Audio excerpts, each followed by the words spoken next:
Our next honoree, our second honoree of the evening, is Roger Ferguson. As you Hall of Famers know, honorees may ask anyone they want to introduce them. Well, it so happens that Roger asked Marty to introduce him. I think that's a first. So, Marty, the honor is yours.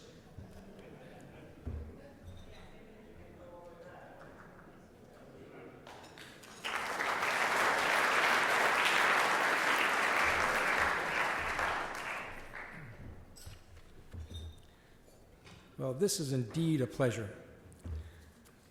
Roger Ferguson, Jr. Shakespeare famously wrote that brevity is the soul of wit.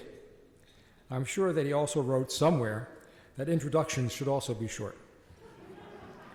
But this is very difficult when introducing Roger Ferguson, because in doing just minimal digging, I found out so much good stuff, and I learned some better good stuff from his wife tonight, that it's very difficult to select. So we're going to have to save an awful lot of it for his biography. As with Bill Sharp, now this is an amazing coincidence.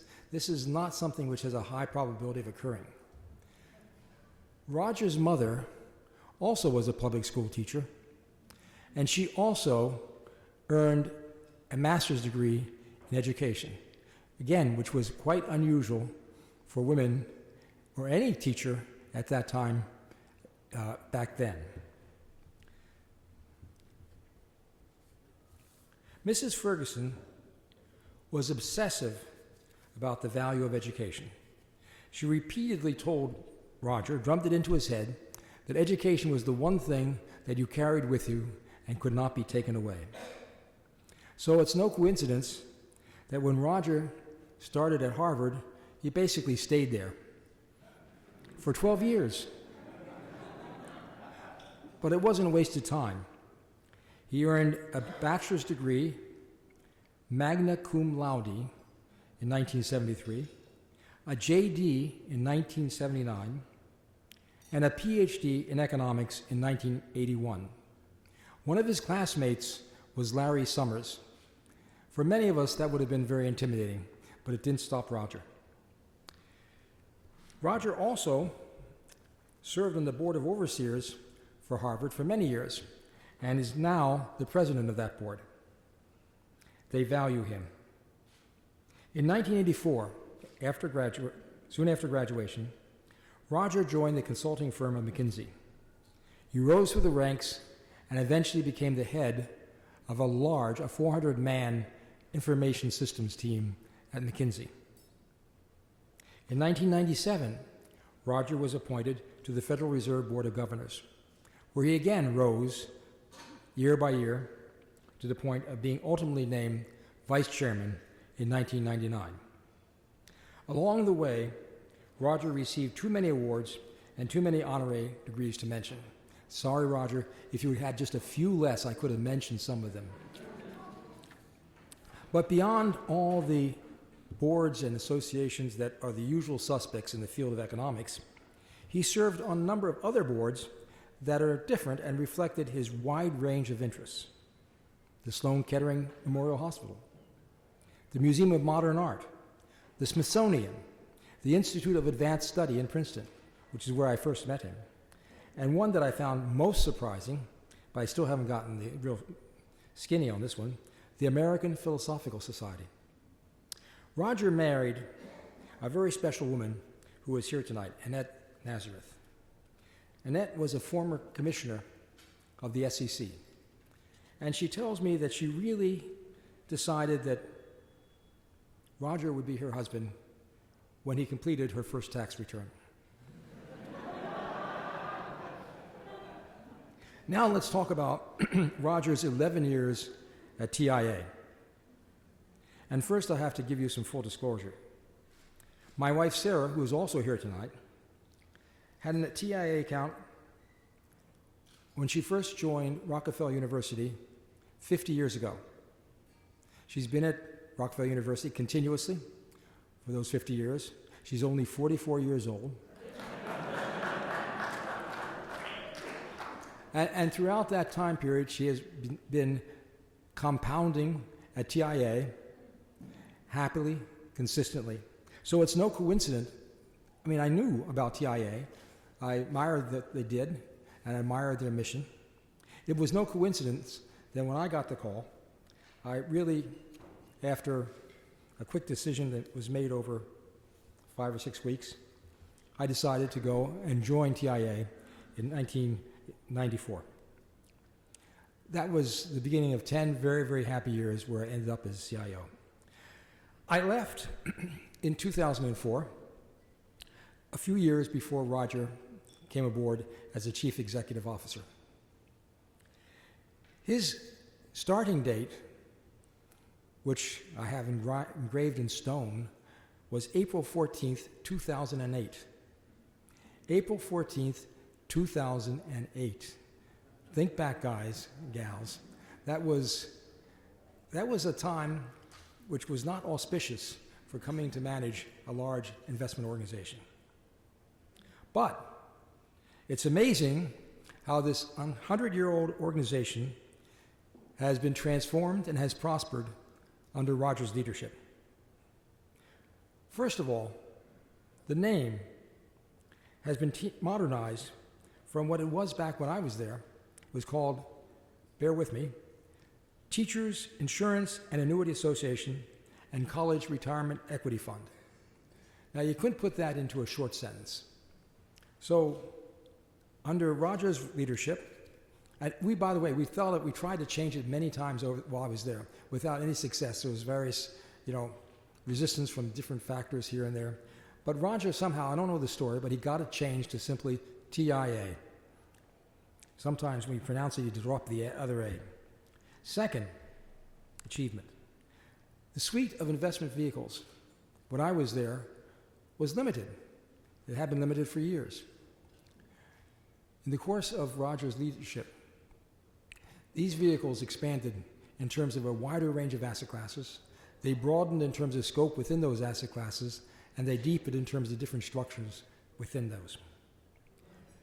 Third, this is just a very, very hard fact. The assets under management has more than tripled from $300 billion to over $1 trillion. Revenue has soared to over $38 billion per year. And in 2018, TIA was named the best overall large fund company by Lipper for the past 6 years. Those are pretty solid achievements for an 11-year tenure. Roger, with your mother being so devoted to education as a life-changing force, I'm sure she would have been extraordinarily proud to see her son today heading TIA with its education-oriented legacy. And she would have been particularly proud to see how you have guided this 100-year-old firm to its highest ever level of service and achievement. Roger?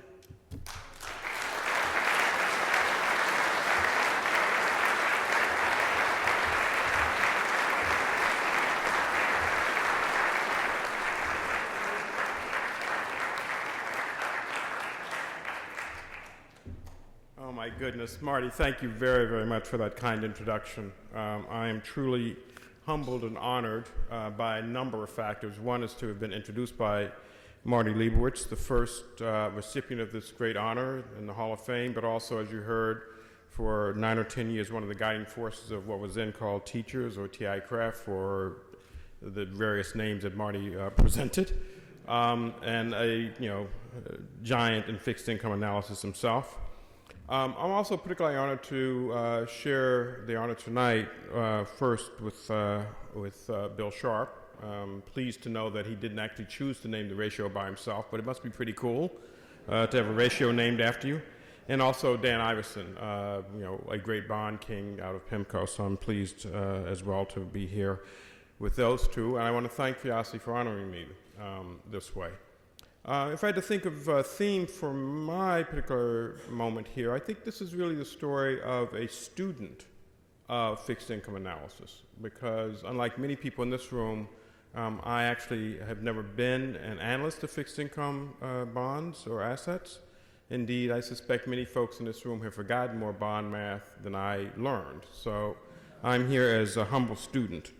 And also, though, as Marty indicated, my position here, I think, is really a reflection of a highly unusual career path. So Marty's absolutely right to point out that my mother was a stickler for education. She thought of education as this phenomenal gift. It took her out of abject poverty into a solid middle-class existence as a teacher in Washington, D.C. What Marty didn't mention was that my father, who had been a child of the Depression, became, in your language, really at a very low level, a fixed income analyst himself. He didn't have very much money, but he was very interested in how banks worked. And I recall many a day when we'd spend time looking at CD rates in local banks in Washington, D.C., and my father would wait for his CD to mature and take his $500 or $1,000 or $2,500 and run from one bank to the other for that 10, 15, or 20 basis points of difference. And so, I grew up at a dining room table where, without knowing the phrase fixed income analyst, I turned out that my father was, in his own way, a bit of a fixed income analyst himself. The other thing that happened when I was a kid that sort of made me into a little bit of a student of fixed income analysis, which all of you do so well, was in the late 60s, mid-60s, 65, 66, Lyndon Johnson nominated a guy named Andrew Bremer to be the first governor of the Federal Reserve System. Andy Bremer, whom I got to know, was African American, the child of sharecroppers, and had risen to become a governor of the Fed. So when his nomination was announced, this was front page news. And for me, the racial angle was sort of interesting, but what was really interesting was learning about the Fed. Because my father was, as I said, fascinated with interest rates, and all of a sudden I figured out this organization actually set interest rates. And without necessarily saying it was a lifetime dream to be a Fed governor, it was one of those things that was always in the back of my mind. So Marty then tells the story correctly. I was very fortunate to get into Harvard, surrounded by a number of really superb economists. I was, in the ranks, but not in the first ranks of economists there. But that really got me started on this path towards being a student of the fixed income markets. Though Marty didn't mention, my first job was actually at Davis Polk & Wardwell, a law firm, because I also, as he said, had a law degree. It was there that I met my wife, Annette Nazareth, the aforementioned Annette Nazareth. You should all know that Annette has really told me that the only reason she married me was either marrying me or the guys who ran the copy room. And since I seem to have more prospects than the guys running the Xerox machines, I lucked out. So, you can imagine how heartwarming it must be. Annette also reminds me that for one of our anniversary gifts, I gave her one of the books from Frank Fergosi, who was here. And you can also imagine how heartwarming, Frank, that must have been to give your wife, as a 10th anniversary gift, a Frank Fergosi book. So, just count me a student of fixed income.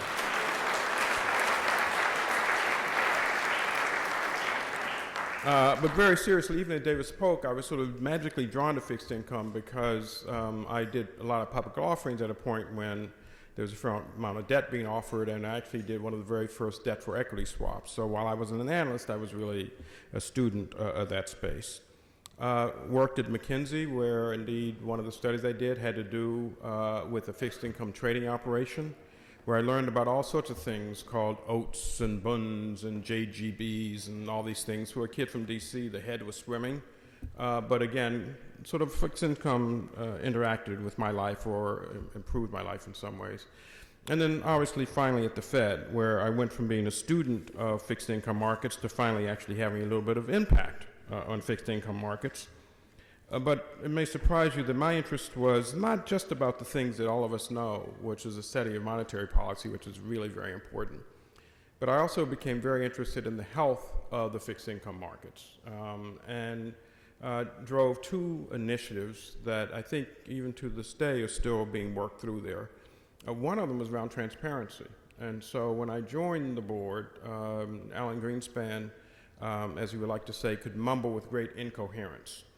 And a few of us thought, well, mumbling with great incoherence may have made some sense, but maybe we could be a little bit more transparent. And so I was, among many others, trying to encourage the Fed down the path of greater transparency. And the reason was that I believe folks like you, fixed income analysts, and the markets in general would do a little bit better if the Fed could be a touch more transparent about how it saw things unfolding. They're still working through that process for sure, but I continue to believe that having transparency from the central bank without overly committing helps by providing more information to analysts such as yourselves, allowing you to give a better sense of how things might unfold. The other thing I got very interested in was the less interesting part of how fixed income markets work, which is all the infrastructure that actually made the clearance and settlements of fixed income instruments hopefully a costless transaction. And so I spent a fair amount of my time here, and well, primarily here with the Bank of New York Mellon and to some degree at State Street and other places, trying to figure out how the Fed could be a useful overseer of the clearance and settlement system. So, I've been really trying to make the fixed income markets in some sense more efficient, more frictionless, allowing for the underlying risk assessments and credit assessments to play through. And then, in some sense, the high and the low point of my career when it came to fixed income markets was obviously around 9/11, when I was the only governor in town in Washington, D.C. on that day, and it fell to me for a period of time to lead the Fed's initial response to that crisis.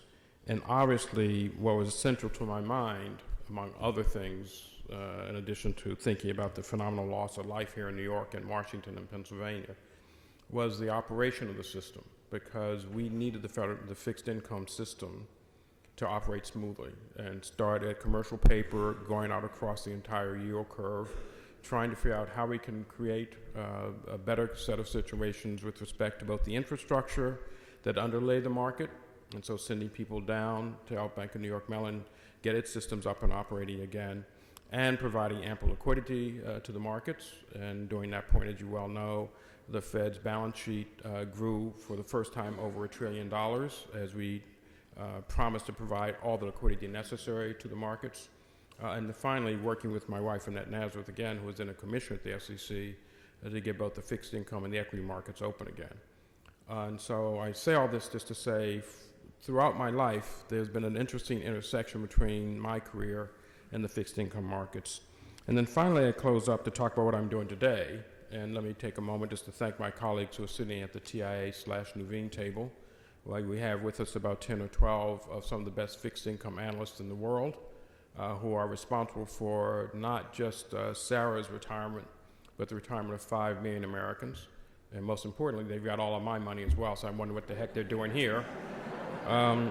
But I'm really, really pleased and proud to have them here, because today at TIA, we manage about $400 billion in fixed income assets through various different brand names. A few years ago, TIA acquired, and we've been integrating Nuveen, which all of you know has a 120-year history as the leader in the muni activity. John Nuveen went around through the Midwest part of the United States, then the frontier, to bring to them fixed income investments that he sold back here to you Sharpies on the East Coast, to fund the growth and development of what literally was Middle America. And we're really proud of the work that we've done there. And that innovation has continued. So about 20 years ago, we had the first muni high yield bond fund. Having a chance to sit next to Mr. Shankman, who also does a lot of high yield work. And so if I think about what our Nuveen affiliate has been doing, it's been driving forward the frontier of fixed income work, particularly in the muni space, for a long period of time. Similarly, my legacy TIA colleagues, and now the two are integrated under the Nuveen brand name, but for 100 years, TIA has been involved in driving the use of fixed income, among other things, primarily, as Marty indicated, for the annuity space, to create safe and secure income in retirement for millions of Americans based on the vision of Andrew Carnegie. And one of the things that TI has been known for is our work in responsible investing. And a few years ago, we brought together those two things to create a large number of ESG-oriented fixed income funds that have performed very well. And additionally, we now have a high-yield emerging market fund that is driving towards its 5-year anniversary. I'm looking to Brad to make sure I got that right. Is that roughly right? and it is a 5-star a Morningstar fund, and so we're really pleased with that outcome as well. And so I say all of this just to say that I'm really honored to be recognized by this induction into your Hall of Fame. As I thought about my career, it turns out that I may never have been a fixed income analyst, but I've always been a student of the fixed income markets, and at points in my career, I hope to have made the fixed income markets a lot better. And certainly when I was at the Fed, the entire activity depended very much on the transmission mechanism of the fixed income markets. So I'm honored, I'm grateful, and I thank you very, very much for this recognition. Thank you.